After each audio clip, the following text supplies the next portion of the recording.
Assalamualaikum warahmatullahi wabarakatuh. Halo teman-teman yang sedang menyaksikan video ini. Kami dari kelompok 1 mata kuliah farmakoterapi infeksi kanker dan muskuloskeletal yang diampu oleh Ibu Apoteker Yona Haryanti Putri, S.Farm Farm, di sini akan membawakan materi tentang shock sepsis. Oke, sebelum itu mari kita perkenalan dulu dengan anggota kelompok 1.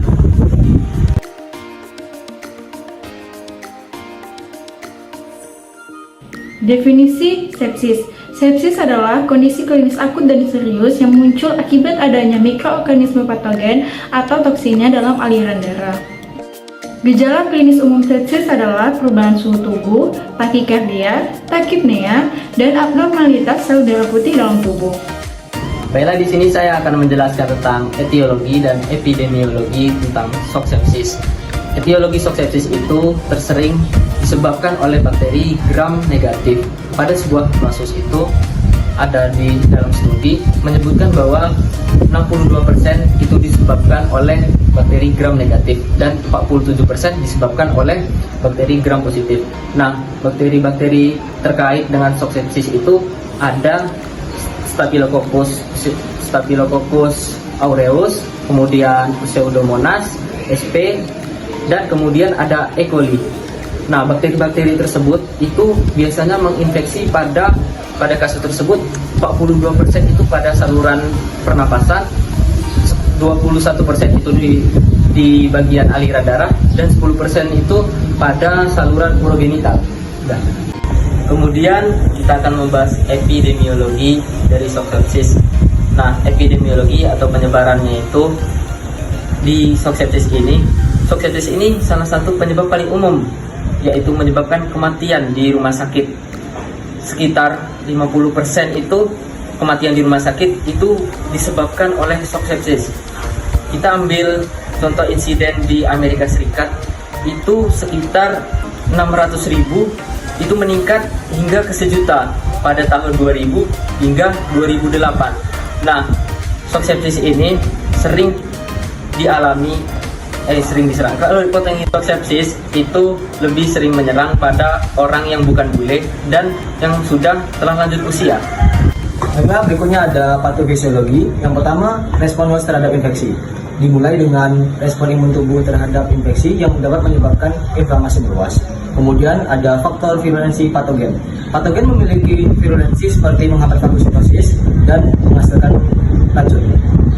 Nah, berikutnya ada patofisiologi. Yang pertama, respon luas terhadap infeksi. Dimulai dengan respon imun tubuh terhadap infeksi yang dapat menyebabkan inflamasi meluas. Kemudian ada faktor virulensi patogen. Patogen memiliki virulensi seperti menghambat fagositosis dan menghasilkan racun. Yang ketiga ada respon inflamasi.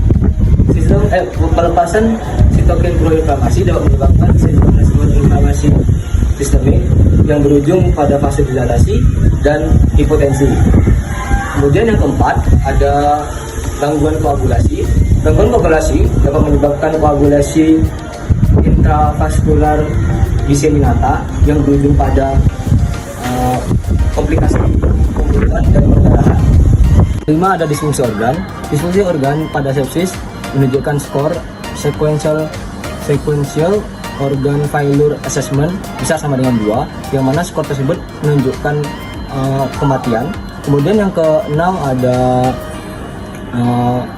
endotoksin dan exotoksin yang mana dilepaskan oleh bakteri gram negatif dan bakteri gram positif. Berikutnya ada faktor yang mempengaruhi sepsis. Yang pertama itu adalah faktor karakteristik patogen, di mana patogen itu memiliki karakteristik virulensi yang dapat memperparah sepsis. Kemudian yang kedua ada faktor inang. Faktor inang itu meliputi usia, terus penyakit bawaan, kemudian faktor genetika. Dan yang ketiga itu ada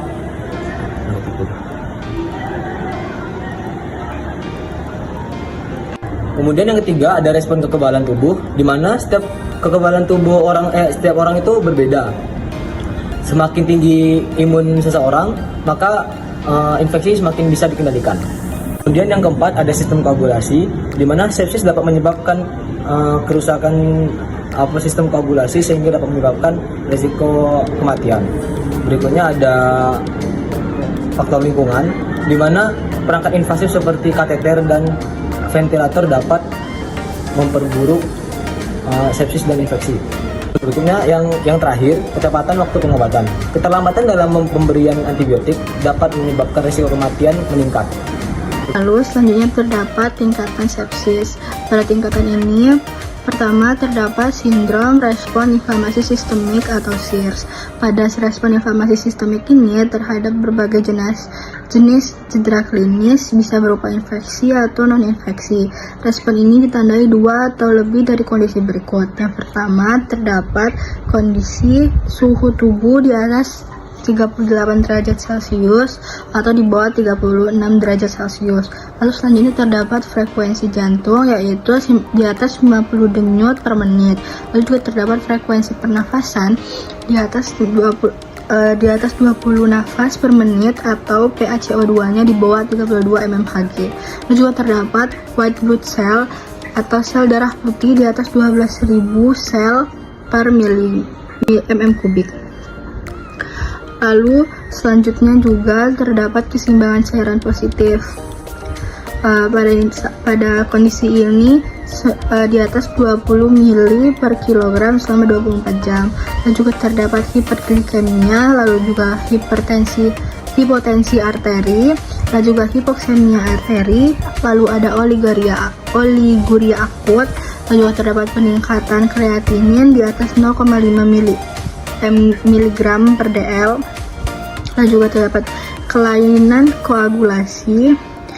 Lalu juga terdapat ileus atau trombosit di bawah 100.000 mm kubik per mm kubik. Lalu juga terdapat bilirubin di atas 4 mg per dl. Lalu juga terdapat hiperlaktetamia. Lalu juga yang terakhir terdapat penurunan pengisian kapiler. Lalu pada tingkatan sepsis ini yang kedua terdapat sepsis, yaitu sindrom respon inflamasi sistemik yang disebabkan oleh infeksi. Baiklah, di sini saya akan menjelaskan kelanjutan dari tingkatan sepsis. Ada sepsis berat, sepsis yang terkait dengan disfungsi organ, hipoperfusi atau hipotensi. Hipoperfusi dan kelainan perfusi dapat mencakup, tetapi tidak terbatas pada asidosis laktat, oliguria, atau perubahan akut dalam status mental. Maksudnya, infeksi serius yang menyebabkan disfungsi organ, hipoperfusi atau kurangnya aliran darah, atau hipotensi tekanan darah rendah. Hipoperfusi dapat memicu asidosis laktat, oliguria, atau penurunan produksi urin, dan perubahan status mental akibat kurangnya oksigen ke organ vital. Jika tidak segera ditangani, kondisi ini dapat berujung pada kegagalan organ dan membahayakan nyawa.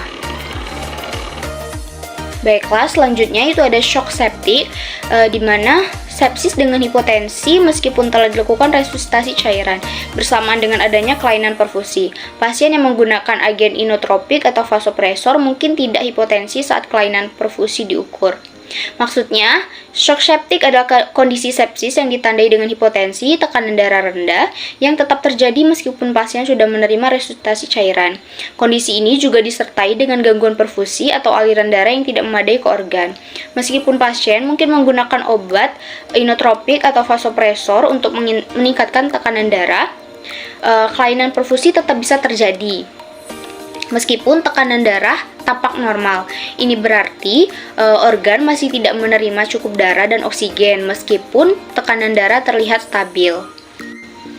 Kemudian yang selanjutnya itu ada shock septic refractor. Shock septic persisten yang memerlukan penggunaan dopamin lebih dari 15 mcg per kilogram per menit atau norepinephrine lebih dari 0,25 mcg per kilogram per menit untuk mempertahankan tekanan darah arteri rata-rata. Maksudnya, shock septic refractor adalah kondisi shock septik yang tetap bertahan meskipun telah diberikan obat-obatan untuk meningkatkan tekanan darah. Ini terjadi ketika pasien membutuhkan dosis tinggi dopamin lebih dari 15 mcg per kilogram per menit atau norepinephrine lebih dari 0,25 mcg per kilogram per menit untuk menjaga tekanan darah arteri rata-rata tetap stabil. Kondisi ini menunjukkan bahwa sepsis sudah sangat parah dan sulit dikendalikan bahkan dengan terapi obat intensif. Yang terakhir itu ada sindrom disfungsi multiorgan. Adanya perubahan fungsi organ yang memerlukan intervensi untuk mempertahankan homeostatis. Sindrom disfungsi multiorgan adalah kondisi di mana seberapa organ dalam tubuh mengalami gangguan fungsi, sehingga diperlukan intervensi medis untuk menjaga keseimbangan dan fungsi tubuh kita, atau homeostatis. Kondisi ini sering terjadi akibat penyakit berat seperti sepsis dan memerlukan penanganan intensif untuk mencegah kerusakan lebih lanjut pada organ-organ yang terkena. Baiklah, itu tadi. Yang terakhir itu adalah tingkatan terakhir dari sepsis. Kemudian membahas tentang penata laksanaan shock sepsis. Nah, penata laksanaan ini tentu saja mempunyai tujuan utama, yaitu untuk mendiagnosis dan mengidentifikasi patogen dengan tepat waktu, kemudian mengeliminasi cepat sumber infeksi, menginisiasi dini terapi antimikroba, penghentian rangkaian patogen yang menyebabkan shock sepsis tersebut, dan menghindari kerusakan organ. Nah, penata laksanaan dari shock sepsis ini tentu saja akan melibatkan beberapa obat-obatan, diantaranya ada norepinefrin, di mana norepinefrin ini merupakan terapi lini pertama yang digunakan karena dapat meningkatkan efek dengan efektif.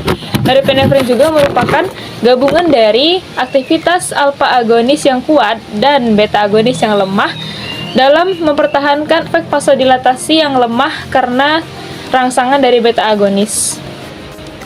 Norepinefrin biasanya diberikan dalam bentuk infus dengan dosis 0,05 sampai 0,1 mikrogram per kilogram per menit, di mana dosis ini menargetkan agar nilai MAP atau mean arterial pressure atau tekanan arteri rata-rata itu mencapai batas minimalnya, yang biasanya adalah 66 mm air raksa. Kemudian dosis lainnya adalah 0,01 sampai 0,2 mikrogram per kilogram per menit, yang akan meningkatkan nilai parameter hemodinamika ke nilai normal. Adapun dosis yang digunakan di luar dari referensi yang beredar, maka itu ditunjukkan kepada pasien yang kritis dengan shock sepsis tersebut. Selanjutnya adalah epinefrin, di mana epinefrin ini tidak boleh digunakan sebagai terapi pertama seperti yang digunakan norepinefrin.